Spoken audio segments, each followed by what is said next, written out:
So you just got done building your gyro.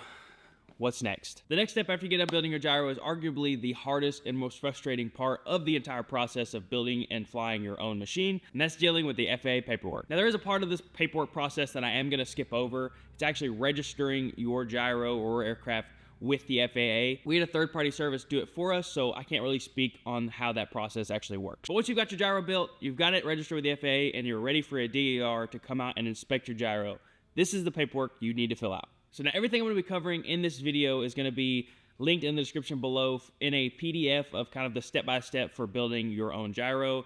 Some of the things are a little bit older. I'll try and get them updated. It is off my grandpa's website. That'll also be linked down in the comments down below. So obviously, first off, you need to have your aircraft registered. Now, like I said, I can't really cover the process of getting your aircraft registered other than the fact that before you actually start building, or when, somewhere soon, you need to register your IN number on the FAA's website. You can reserve it, and then so you actually have your IN number ready to go throughout your entire build. I think you can hold it up to a year, but don't quote me on that because I'm not 100% for sure. The next up on that list is the 8130-6, the application for airworthiness certificate. So if you really break this form down, all it's really wanted to know is what type of aircraft it is, what type of certificate that you want, whether that be light sport, primary category, provisional, some sort of category like that. Most of these are going to be in the experimental category if you're watching this video, but if not, then pick whichever category matches your aircraft. And then obviously who's the registered owner of the aircraft. Now there's a lot of boxes on this paperwork that I realized that I didn't even use, and it's for just an overall arching all categories of aircraft. So make sure you read this form very specifically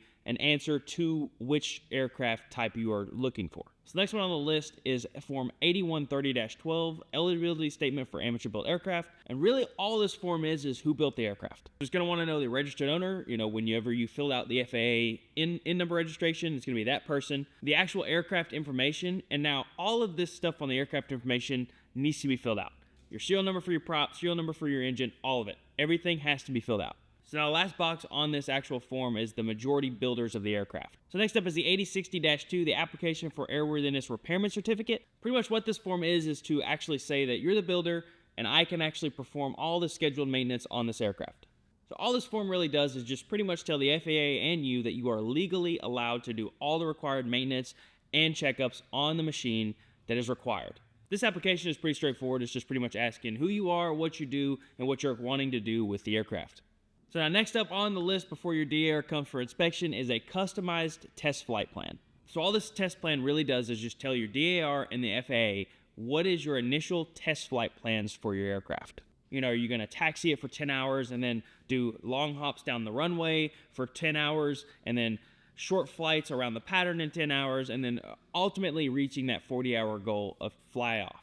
Now, if you are building a gyro, I will leave a sample one down in the description down below, kind of very similar to what I used whenever I test flight my gyro. And keep your eyes open because there will be a video coming out of transitioning from a two-place to a single-place gyro like I had to do in this one. So now next up is your weight and balance documentation. Your DAR is going to want to see all of this paperwork obviously when you come, but they're definitely going to stress test on this just to make sure that you actually hang tested your gyro or your aircraft to make sure that it's within limits. And then lastly is the build log. So to kind of touch on just a short aspect of what a build log is, it's pretty much all the pictures, videos, all the documentation of the process you took to build your aircraft. So now one major talking point that I want to hit on real quick is whenever you are filling out this paperwork, some of this paperwork, especially for your registration, has to be the raw copy that you send to the FAA, meaning wet ink on paper sent to the FAA. You can't take a copy and send that copy to the FAA. At least we weren't allowed to. It kept getting kicked back. I don't know if it's who's looking at it or if that's just the standard. But that is one big thing that was very frustrating during that whole process was we would send the paperwork off,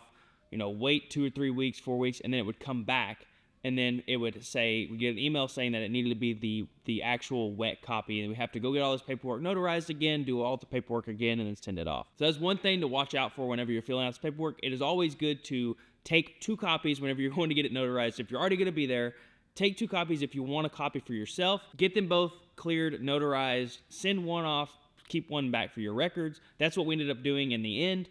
And after we got it all sorted out, it worked out perfectly.